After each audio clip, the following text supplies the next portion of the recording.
ನೋಡಿ, ಈ ಹುಡುಗಿ ಅನಿತಾ ಏನು ಸಮಾಚಾರ ಅಂತ ಒಂದು ಇನ್ಸ್ಟಾಗ್ರಾಮ್ ಹ್ಯಾಂಡಲ್ ಇಟ್ಕೊಂಡಿದ್ದಾರೆ.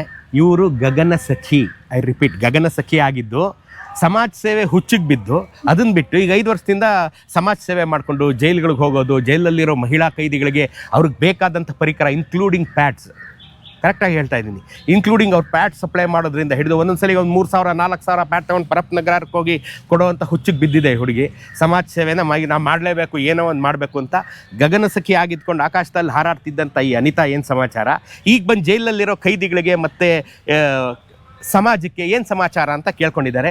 ಇವ್ರ ಇನ್ಸ್ಟಾಗ್ರಾಮ್ ಹ್ಯಾಂಡಲ್ ಅನಿತಾ ಏನು ಸಮಾಚಾರ, ಫಾಲೋ ಮಾಡಿ. ನೀವು ಒಳ್ಳೊಳ್ಳೆ ಕೆಲಸಗಳು ಮಾಡಿರೋದು ನೀವು ಕಣ್ಣಿಗೆ ಬೀಳುತ್ತೆ. ನೀವು ಫಾಲೋ ಮಾಡ್ಬೋದು, ಸಪೋರ್ಟ್ ಮಾಡ್ಬೋದು, ಇವ್ರ ಥರನೇ ಆಗಬೇಕು ಅಂತ ಖುಷಿ ಇದ್ದರೆ. ಅದಲ್ಲದೆ ಒಂದು ಯೂಟ್ಯೂಬ್ ಚಾನಲ್ ಬೇರೆ ಇಟ್ಕೊಂಡಿದ್ದಾರೆ, ಒಳ್ಳೊಳ್ಳೆ ವೀಡಿಯೋಗಳು ಹಾಕ್ತಾ ಇದ್ದಾರೆ. ಅದನ್ನು ಆ ಲಿಂಕನ್ನು ಈ ಇನ್ಸ್ಟಾಗ್ರಾಮ್ ಹ್ಯಾಂಡಲಲ್ಲಿ ಹಾಕ್ತಾರೆ. ಇವ್ರನ್ನ ಫಾಲೋ ಮಾಡಿದ್ರೆ ನಿಮ್ಗೆ ಎಲ್ಲ ಮಾಹಿತಿ ಸಿಗುತ್ತೆ. ಗಗನ ಸಖಿ ಆಗಿದ್ದು ಸಮಾಜ ಸೇವೆ ಮಾಡಬೇಕು ಅಂತ ತುಡಿತಾ ಇದ್ದರೆ ಏನೆಲ್ಲ ಮಾಡ್ಬೋದು ಅನ್ನೋ ಒಂದು ಊಹೆಗೂ ನಿಲುಕದ ಕೆಲಸಗಳನ್ನು ಈ ಅನಿತಾ ಮಾಡಿದ್ದಾರೆ. ಇವ್ರನ್ನ ಫಾಲೋ ಮಾಡಿ. ತಾಯಿ ಚಾಮುಂಡೇಶ್ವರಿ ನಿಮಗೂ ಒಳ್ಳೇದು ಮಾಡಲಿ. ನಿಮ್ಮ ಹರಕೆ ಆರೈಕೆ ಅನಿತಾ ಮೇಲಿರಲಿ. ಇವ್ರಿಗೂ ತಾಯಿ ಚಾಮುಂಡೇಶ್ವರಿ ಒಳ್ಳೇದು ಮಾಡ್ಬೇಕಲ್ವೇನ್ರಿ? ಸಿಗೋಣ. Thank you sir, thank you so much.